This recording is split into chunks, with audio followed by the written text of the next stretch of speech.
الحمد لله نحمده ونستعينه ونستغفره ونعوذ بالله من شرور أنفسنا ومن سيئات أعمالنا من يهده الله فلا مضل له ومن يضلله فلا هادي له وأشهد أن لا إله إلا الله وحده لا شريك له وأشهد أن محمدًا عبده ورسوله أما بعد فإن خير الحديث كتاب الله وخير الهدي هدي محمد صلى الله عليه وسلم وشر الأمور محدثاتها وكل محدثة بدعة وكل بدعة ضلالة وكل ضلالة في النار. أعوذ بالله السميع العليم من الشيطان الرجيم. بسم الله الرحمن الرحيم. ومن أعرض عن ذكري فإن له معيشة ضنكا رب اشرح لي صدري ويسر لي أمري واحلل عقدة من لساني يفقه قولي رب زدني علما. تمام قسم کے تعریف و توصیف کبریائی اور بڑائی حمد و ستائش اللہ وحدہ لا شریک کے لائق و سزاوار ہے جو سارے جہان کا خالق مالک مربی اور پالنہار ہے. درود و سلام ہو تمام انبیاء کرام پر خصوصاً آخری نبی امام الانبیاء جناب محمد رسول اللہ صلی اللہ علیہ وسلم کی ذات مقدسہ مطہرہ پر جنہیں اللہ تبارک و تعالیٰ نے ساری کائنات کے لیے رحمت بنا کر کے مبعوث فرمایا. اللهم صل على محمد وعلى آل محمد كما صليت على إبراهيم وعلى آل إبراهيم إنك حميد مجيد. اللهم بارك على محمد وعلى آل محمد كما باركت على إبراهيم وعلى آل إبراهيم إنك حميد مجيد. بزرگان محترم، نوجوانان اسلام، دینی ملی بھائی اور دوستو، خطبہ مسنونہ کے بعد قرآن حکیم کلام مجید سے سورہ طٰہٰ کی ایک آیت مبارکہ کا حصہ آیت نمبر 124 آپ کے سامنے تلاوت کی. اسی آیت کی مناسبت سے خطبہ جمعہ کا عنوان ہے ذکر الہی سے دوری زندگی کی تنگی. محترم حاضرین، ہم سب اپنے آپ سے اپنے دل سے ایک سوال کریں، پوچھیں اپنے آپ سے کہ کیا ہم واقعی مطمئن ہیں؟ کیا ہماری راتیں سکون سے گزر رہی ہیں؟ کیا سب کچھ ہونے کے بعد بھی دل خالی خالی نہیں لگتا؟ اگر سب کچھ ٹھیک ہے تو پھر یہ دل ویران کیوں ہے؟ یہ دل بے چین کیوں ہے؟ یہ زندگی میں اضطراب اور بے چینی کیوں ہے؟ ڈپریشن کیوں بڑھ رہا ہے؟ رشتوں میں تلخیاں کیوں آ گئی؟ نیند کی گولیاں بازاروں میں کیوں بک رہی ہے؟ سوسائڈ کے معاملات، خودکشی کے معاملات روز بروز کیوں سامنے آ رہے ہیں؟ اگر سب کچھ ٹھیک ہے تو پھر یہ مسائل کیوں ہیں؟ میرے بھائی اور میرے دوست، یہ مسائل غربت کی وجہ سے نہیں ہے، یہ مسائل رب سے دوری کی وجہ سے ہے. یہ مسائل بے روزگاری کی وجہ سے نہیں ہے، یہ مسائل بے مقصد زندگی کی وجہ سے ہے. یہ مسائل مکان کی کمی کی وجہ سے نہیں ہے، یہ مسائل دل کے ویران ہونے کی وجہ سے ہیں۔ یہ مسائل تعلیم کی کمی کی وجہ سے نہیں ہیں، بلکہ یہ مسائل ہدایت کی کمی کی وجہ سے ہیں۔ یہ مسائل دوا کی کمی کی وجہ سے نہیں ہے، بلکہ یہ مسائل دعا سے کٹ جانے کی وجہ سے ہے۔ یہ مسائل اس لیے نہیں ہے کہ ہمارے پاس کچھ بھی نہیں ہے، بلکہ یہ مسائل اس لیے ہیں کیونکہ ہم رب سے دور ہو چکے ہیں۔ ہم نے رب سے اپنا تعلق توڑ لیا ہے،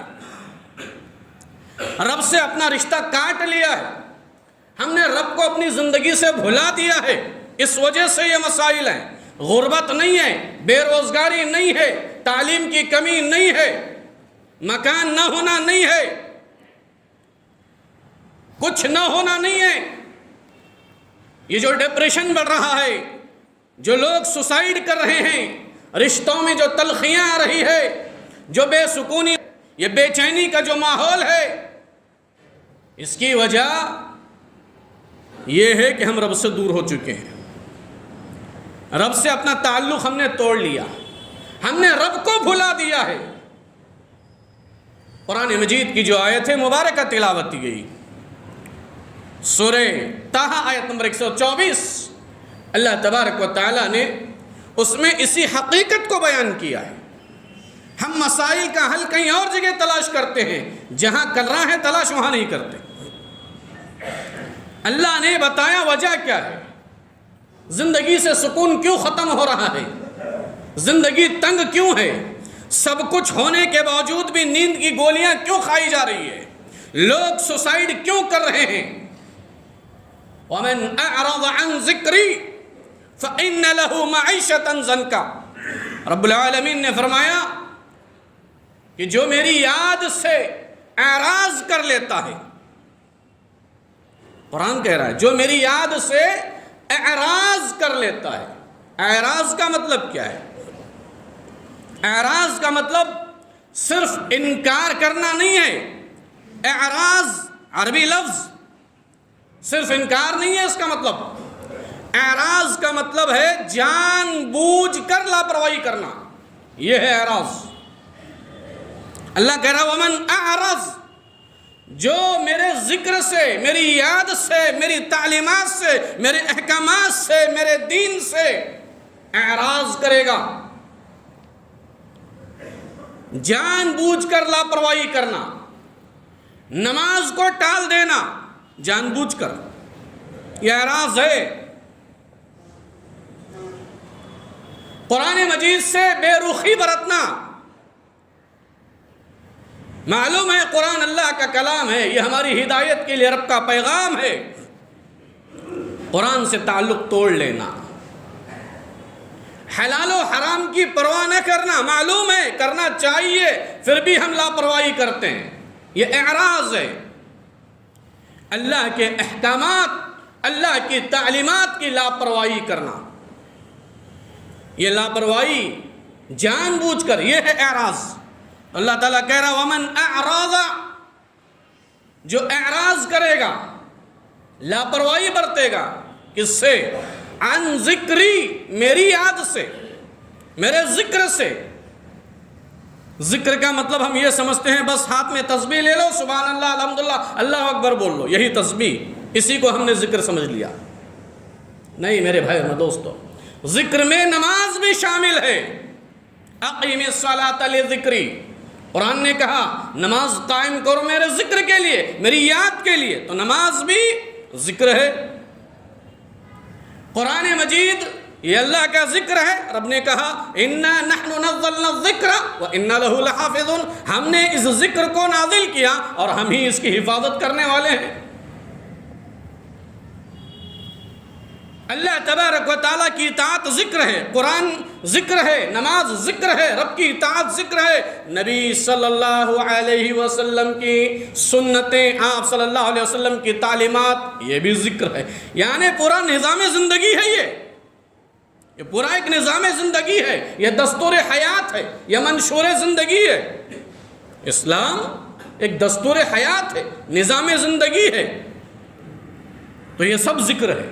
اللہ تعالیٰ کہا ومن اعرض عن ذکری، جو میری یاد سے، میرے تعلیمات سے، میرے احکامات سے، نبی کی سنتوں سے، میری اطاعت سے، قرآن سے، نمازوں سے لاپرواہی کرے گا، اعراض کرے گا، اللہ تعالیٰ نے کیا کہا فَإِنَّ لَهُ مَعِيشَةً ضَنْكَ، ہم اس کی زندگی کو تنگ کر دیں گے، زندگی کو تنگ کر دیں گے. اور یاد رکھیے زندگی کا تنگ ہونا صرف اس کا مطلب غربت نہیں ہے. بہت سارے لوگ سمجھتے ہیں زندگی کا تنگ ہونا مطلب غربت ہے، غریبی ہے. غربت نہیں ہے. اگر اس کا مطلب غربت ہوتا تو کوئی امیر پریشان نہیں ہوتا. اگر تنگ زندگی کا مطلب غربت سے لے لیا جائے، غریبی سے لے لیا جائے، فقر و فاقہ سے لے لیا جائے تو پھر کوئی امیر پریشان نظر نہ آتا، سب سکون میں ہوتے. بڑے بڑے امیری سوسائڈ کر رہے ہیں آج، نیند کی گولیاں انہیں کو کھانی پڑ رہی ہے. آج دولت ہے، سب کچھ ہے، زندگی کا سکون نہیں ہے. تو سکون کا مطلب، تنگی کا مطلب صرف غربت نہیں ہے. زن کا عربی لفظ، اس کے معنی ہوتے ہیں دل کی تنگی. اصل اس کا مطلب دل کی تنگی، دل کا بے چین ہونا، دل کا گھٹن محسوس کرنا. سب کچھ ہونے کے بعد بھی دل کو سکون نہیں، یہ ہے تنگی. دنیا کی ساری نعمتیں ہیں، سب کچھ ہے، بس آرڈر کی کمی ہے. ایک آرڈر دے سب کچھ حاضر، سب کچھ ہے، لیکن دل کا سکون نہیں ہے. دل ویران ہے، دل بے چین ہے، گولی کھائے بغیر نیند نہیں آتی. اضطرابی کیفیت ہے. یہ ہے تنگی، یہ ہے تنگی. اللہ نے کہا وَمَنْ أَعْرَضَ عَنْ ذِكْرِي فَإِنَّ لَهُ مَعِيشَةً ضَنْكَ، جو میری یاد سے اعراض کر لے گا، لاپرواہی کرے گا، میں اس کی زندگی کو تنگ کر دوں گا. تو معلوم یہ ہوا جو ہمارا موضوع ہے ذکر سے دوری، زندگی کی تنگی. قرآن مجید کی یہ آیت بتا رہی ہے کہ ذکر الہی سے دوری زندگی کی تنگی ہے. اور یہ تنگی زندگی میں، یہ تنگی دل میں، یہ تنگی نیند میں، اچانک گھبرا کر اڑتا ہے، ٹینشن، صحیح سے نیند نہیں ہو رہی آدمی کی، یہ تنگی ہے، یہ تنگی ہے. تو تنگی کہاں؟ زندگی میں تنگی، گھر میں تنگی، نیند میں تنگی، دل میں تنگی، رشتوں میں تنگی، رشتوں میں تلخیاں، یہ سب تنگی ہے، یہ تنگیاں ہیں. تو اللہ تعالیٰ کہہ رہا ہے جو میری یاد سے اعراض کرے گا، جان بوجھ کر لاپرواہی کرے گا میرے ذکر سے، میری تعلیمات سے، نبی کی سنتوں سے، تو ہم اس کی زندگی کو تنگ کر دیں گے، اس کی زندگی کا سکون چھین لیں گے. سب کچھ ہوگا لیکن بے چینی اس کے اندر باقی رہے گی، سکون ختم ہو جائے گا. وَنَحْشُرُهُ يَوْمَ الْقِيَامَةِ أَعْمَى، آگے اللہ تبارک و تعالیٰ نے اسی آیت میں بیان کیا کہ یہ انجام صرف دنیا کی حد تک نہیں ہے. ایسا نہیں کہ صرف دنیا میں اللہ تعالیٰ نے اس کی زندگی کو تنگ کر دیا، اس کے سکون کو، اطمینان کو چھین لیا. نہیں، اللہ تعالیٰ کہہ رہا یہ انجام اس کا رب سے اعراض کر دینا، رب کو بھول جانا، رب سے دور ہو جانا، اس کا انجام آخرت میں بھی ہے، مرنے کے بعد بھی ہے. قرآن کہہ رہا ہے وَنَحْشُرُهُ يَوْمَ الْقِيَامَةِ أَعْمَى، یہ تو دنیا میں زندگی تنگ ہو جائے گی، دل کا سکون ختم ہو جائے گا، اور آخرت میں کل قیامت کے دن میدان محشر میں یہ قبر سے جب اٹھے گا تو اندھا کر کے سے اٹھایا جائے گا. قرآن کہہ رہا ہے وَنَحْشُرُهُ يَوْمَ الْقِيَامَةِ أَعْمَى، اور قیامت کے دن ہم اسے اندھا کر کے اٹھائیں گے. قَالَ، وہ کہے گا ربی لما حشرتنی اعمی، اے میرے پروردگار میں تو دیکھا کرتا تھا، دنیا میں تو نے مجھے آنکھیں دی تھی، دنیا کی ساری رنگینیاں تو نے مجھے دکھائی، آج کیوں اندھا کر کے اٹھایا؟ اے اللہ آج کیوں اندھا کر کے اٹھایا مجھے؟ دنیا میں تو میں دیکھا کرتا تھا. ربی لما حشرتنی اعمی، کیوں آج اندھا کر کے اٹھایا؟ معلوم یہ ہوا ذکر الہی سے دوری یہ زندگی میں بھی تنگی ہے، قبر میں بھی تنگی ہے، اور آخرت کی سختی بھی ہے. آخرت کی سختی بھی ہے، آخرت میں اندھا کر کے اٹھایا جائے گا. تو بندہ کہے گا لما حشرتنی اعمی، اے اللہ مجھے اندھا کر کے کیوں اٹھایا؟ دنیا میں تو میں دیکھا کرتا تھا. جواب اللہ تعالیٰ کی طرف سے, جواب اللہ کی طرف سے کیا آئے گا؟ قال كذلك اتتك آیاتنا فنسیتها. تیرے سامنے دنیا میں میری آیتیں آیا کرتی تھی, تو اسے ایسے ہی نظر انداز کر دیا کرتا تھا. تو نے مجھے بھلا دیا تھا دنیا میں, میری تعلیمات کو بھلا دیا تھا, میرے ذکر سے غافل ہو گیا تھا. تو نے دنیا میں مجھے بھلا دیا, میری آیتوں کو بھلا دیا, میرے قرآن کو بھلا دیا, میرے احکامات کو بھلا دیا, نبی کی سنتوں کو بھلا دیا. تیرے ساتھ تو یہی ہونا چاہیے تھا, تیرا ساتھ تو یہی ہونا چاہیے تھا. فَنَسِيتَهَا كَذَلِكَ الْيَوْمَ تُنْسَى. دنیا میں تو نے مجھے بھلا دیا, آج میں تجھے بھلا دیا. تو نے مجھے بھلا دیا, آج میں تجھے بھول چکا ہوں, تجھے بھلا دیا گیا. غور کیجئے, رب سے اعراض, رب کے ذکر سے لاپرواہی, یہ کتنا خطرناک نقصان ہے کہ زندگی بھی تنگ اور آخرت کی سختی بھی ہے. میرے بھائی اور دوستوں, اب سوال یہ آتا ہے, اس کا حل کیا ہے؟ اس کا حل کیا ہے؟ آج ہماری زندگی میں سکون نہیں ہے, اضطراب ہے, بے چینی ہے, سب کچھ ہونے کے باوجود بھی دل ویران ہے. نیند سکون سے نہیں ہے, گھروں میں سکون نہیں ہے, رشتوں میں سکون نہیں ہے. وجہ معلوم ہوئی رب سے دوری. حل کیا ہے؟ حل اللہ تبارک و تعالیٰ نے بتایا. یاد رکھیے, دلوں کا سکون یہ کہیں باہر سے نہیں آنے والا. دلوں کا سکون, زندگی کا سکون یہ رب کی طرف پلٹنے میں ہے, رب کی طرف لوٹ آنے میں ہے. اللہ تبارک و تعالیٰ نے فرمایا, الا بذکر اللہ تطمئن القلوب.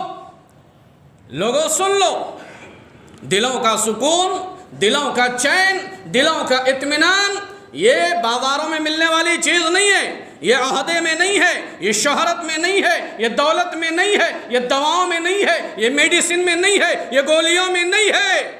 الا بذکر اللہ تطمئن القلوب. دلوں کا سکون چاہتے ہو, اطمینان چاہتے ہو, زندگی میں سکون چاہتے ہو, پلٹ آؤ رب کی طرف, رب سے تعلق جوڑ لو, رب سے تعلق مضبوط بناؤ, لوٹو اللہ کی طرف, اللہ کا ذکر کرنے والے بن جاؤ, اللہ کی تعلیمات پر عمل کرنے والے بن جاؤ. الا بذکر اللہ تطمئن القلوب. سن لو, دلوں کا سکون, قرار اور چین اللہ کی یاد میں ہے, اللہ کے ذکر میں ہے, اللہ کی یاد میں, اللہ کے ذکر میں ہے.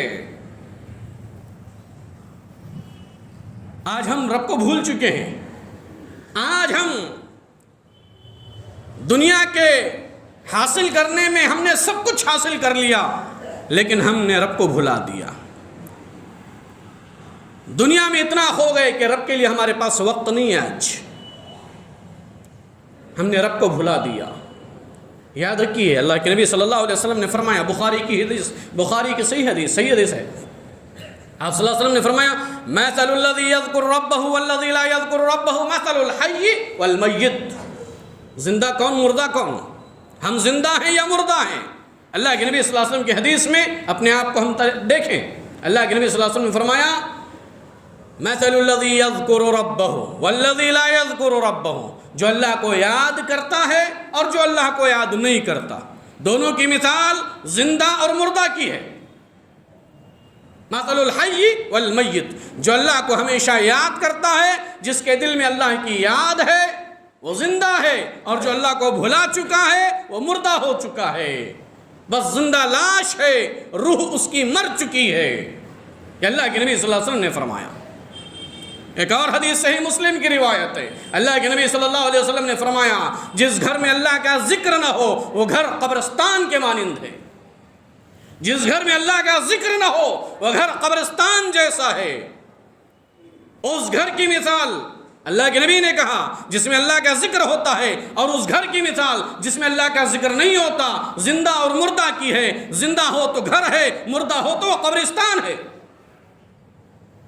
اللہ کے نبی صلی اللہ علیہ وسلم نے فرمایا جس گھر میں اللہ کا ذکر نہ ہو وہ گھر قبرستان کے جیسا ہے۔ ہم اپنا جائزہ لیں، آج ہمارا دل زندہ ہے یا ہم مردہ لاش ہیں؟ ایک زندہ لاش بن کر کے چل رہے ہیں، ہماری روح مر چکی ہے، ہمارے گھر زندہ ہیں یا قبرستان بن چکے ہیں؟ ہمیں اپنے سوچنے کی ضرورت ہے، اپنے گریبان میں جھانکنے کی ضرورت ہے۔ اگر ہمارے دل میں اللہ کا ذکر ہے، اللہ کی یاد ہے، تو اب تو الحمدللہ ہم زندہ ہے، ہماری روح زندہ ہے۔ اور اگر ہمارے گھروں میں نمازوں کا اہتمام ہے، ہمارے گھروں میں قرآن کی تلاوت ہے، ہمارے گھروں میں اللہ کے احکامات کی پاسداری ہے، تو الحمدللہ ہمارے گھر آباد ہیں۔ اور اگر ہمارے گھروں میں قرآن کی تلاوت نہیں، نمازوں کا اہتمام نہیں، اللہ کے احکامات کی لاپرواہی ہے، تو معاف کیجئے، ہمارے گھر نہیں، وہ قبرستان ہے۔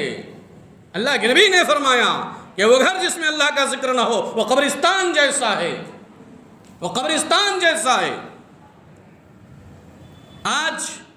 آج ہمارے گھروں میں آوازیں بڑی اونچی ہے، لیکن قرآن مجید کی آواز دب چکی ہے۔ آج ہم موبائل پر گھنٹوں ٹائم پاس کر سکتے ہیں، لیکن نماز میں ذرا دیر ہو جائے بڑی مشکلیں ہو جاتی ہے ہمیں۔ پھر ہم کہتے ہیں ہماری زندگی میں سکون نہیں ہے۔ کہاں سے آئے گا سکون؟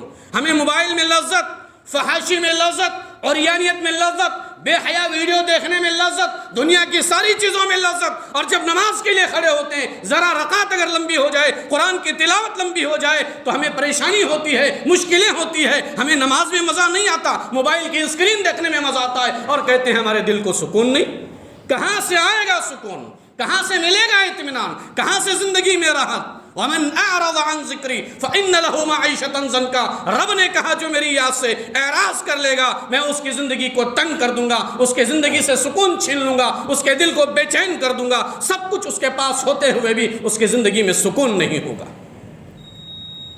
تو میرے بھائی اور دوستو، اس کا حل کیا ہے؟ حل پتہ چلا کہ ہم حل دوسری جگہ تلاش کرتے ہیں۔